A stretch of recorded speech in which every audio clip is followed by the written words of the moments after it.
আসসালামু আলাইকুম। আমরা কি তওবা করতে জানি? ঘটনা শুনুন, কান্না করবেন অবশ্যই। রাত নেমে এসেছে, আকাশে অসংখ্য তারা জ্বলছে। দূর শহরের পথে হেঁটে চলেছেন এক ক্লান্ত মুসাফির।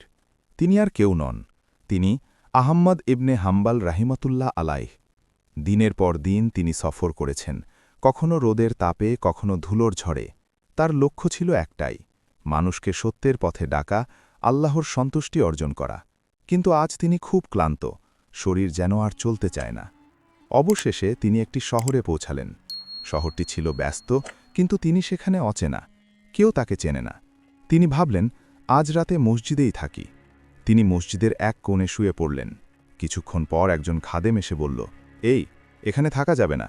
ইমাম আহম্মদ রাহিমাতুল্লাহ আলাই বিনয়ের সাথে বললেন, আমি একজন মুসাফির, শুধু আজ রাতটা থাকতে দিন। আমি তো ফজরেরও মুসল্লি। কিন্তু খাদেম কঠোরভাবে বলল, নিয়ম আছে, এখানে কেউ থাকতে পারে না। একজন মহান আলেম, যার জ্ঞান সমুদ্রের মতো, আজ তাকে মসজিদ থেকে বের করে দেওয়া হলো। তিনি কিছু বললেন না, শুধু চুপচাপ বের হয়ে এলেন। মসজিদের বাইরে বসে আছেন তিনি, ঠান্ডা বাতাস বইছে। তার মনে কোনো রাগ নেই, শুধু আল্লাহর উপর ভরসা। তিনি মনে মনে বললেন, হে আল্লাহ, আপনি আমার জন্য যথেষ্ট। ঠিক তখনই একজন সাধারণ মানুষ এগিয়ে এলো, একজন রুটি বিক্রেতা। সে বলল, আপনি এখানে কেন বসে আছেন? ইমাম বললেন, আমি একজন মুসাফির, থাকার জায়গা পাইনি।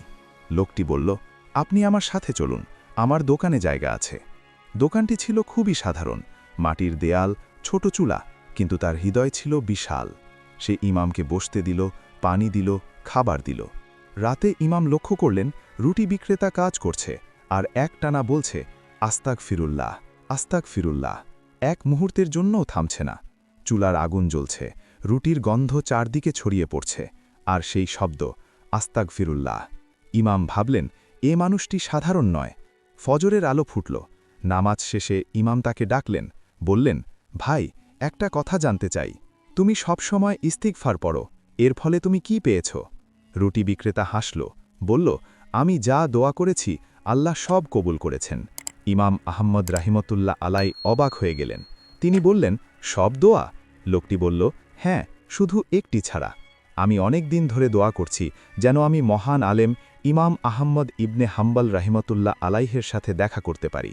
এই কথা শুনে ইমাম আহম্মদ রাহিমতুল্লাহ আলাই কেঁদে ফেললেন।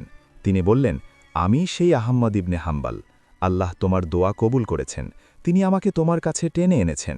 দুজনেই কেঁদে ফেললেন। একজন ভাবছে, আমি এত বড় আলেম, তবুও আজ শিক্ষা পেলাম। আরেকজন ভাবছে, আমি এত ছোট, তবুও আল্লাহ আমাকে এত সম্মান দিলেন। এই ঘটনার পর ইমাম আহম্মদ রাহিমাতুল্লাহ আলাই আরও বেশি বিনয়ী হয়ে গেলেন, আর রুটি বিক্রেতা আরও বেশি শোকল আদায় করতে লাগল। এই গল্প আমাদের শেখায়, আস্তাক ফিরুল্লাহ শুধু একটি শব্দ নয়, এটি জীবনের পরিবর্তনের চাবিকাঠি। এটি দোয়া কবুলের দরজা খুলে দেয়। আজ আমরা অনেক দোয়া করি, কিন্তু হয়তো ধৈর্য রাখি না। কিন্তু সেই রুটি বিক্রেতা, সে থামেনি, সে শুধু বলেছে, আস্তাক ফিরুল্লাহ, আর আল্লাহ তার জন্য সব দরজা খুলে দিয়েছেন। তাই আজ থেকেই চেষ্টা করি আস্তাক ফিরুল্লাহ, এই একটি আমলকে জীবনের অংশ বানাতে। হয়তো আপনার দোয়াও একদিন ঠিক এভাবেই কবুল হয়ে যাবে। ভিডিওটি ভালো লাগলে অবশ্যই চ্যানেলটি সাবস্ক্রাইব করুন। আল্লাহ হাফেজ।